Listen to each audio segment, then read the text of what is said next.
was on the website of the organisation ICAN the other day. That's the International Campaign to Abolish Nuclear Weapons. I downloaded a document from their page. The document is a report of the 8th Non-Proliferation Treaty Review Conference held in New York in May of last year. The report is called Towards Nuclear Abolition, and it makes for some interesting reading. I strongly suggest you go check it out for yourselves, but I'll read you a couple of bits here. Our generation was born after the Cold War. We had nothing to do with the creation and proliferation of nuclear weapons. We are growing up in a globalized world where modern communications and technology connect so many of us. Today, young people have friends all around the world. People in other countries are no longer distant and strange enemies to us. We speak to them every day. Therefore, we are able to build trust. Weapons are not protecting us from potential enemies. They are creating them.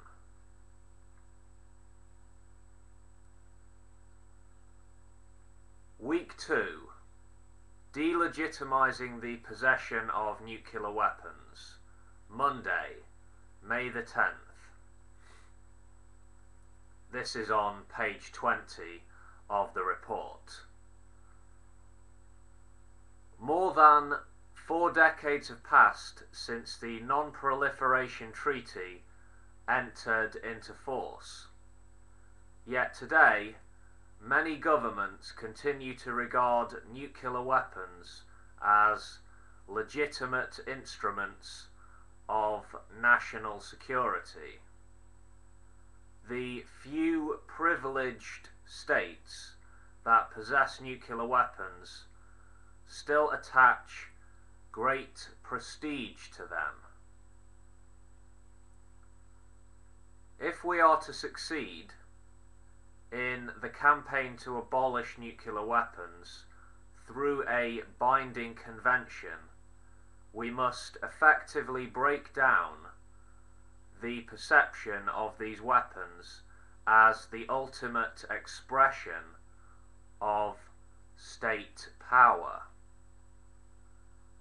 They are, in reality, instruments of terror. The process of negotiating a convention would itself have a delegitimizing effect. Well, I couldn't agree more. Nuclear weapons are instruments of terror. Governments that possess and threaten to use weapons of mass destruction are terrorist organizations or terrorist entities. Simple as that. For a government to come out and try to justify having these disgusting weapons by saying they are a deterrent is just plain criminal for me. It's a disgrace that a few privileged states hold the world hostage as they do with these vile weapons. And the United States and Russia are far and away the main culprits. Shame on them.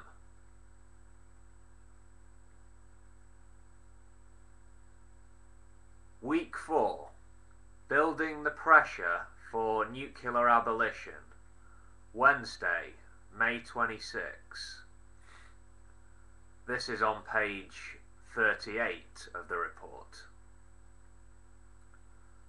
We must not wait for the nuclear weapon states to take the lead on a nuclear weapons convention. They will naturally be followers in this process, dragged into it because the international pressure to join will be so great that they cannot resist.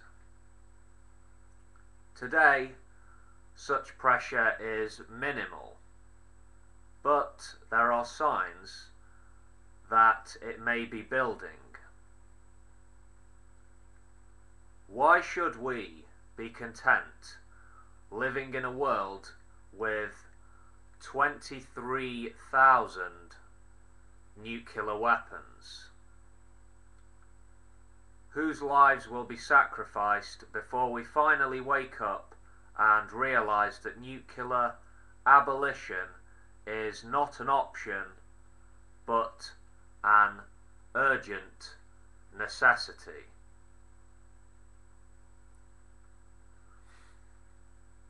Here's what I think.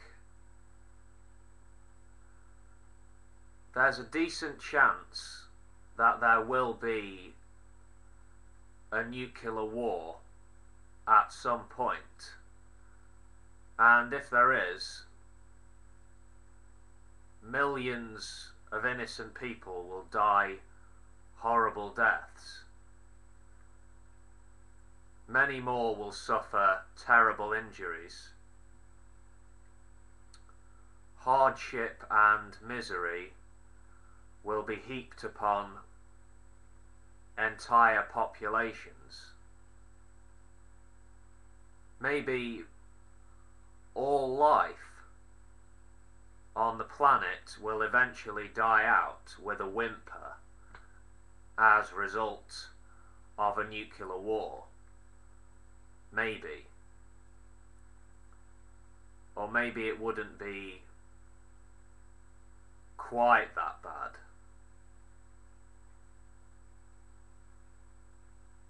Thousands upon thousands of nuclear weapons still exist today. It's a disaster waiting to happen, in my view. And perhaps there'll be nowhere to hide for anyone on the face of the earth. But anyway, yeah. You should read this report. There are some good speeches in it.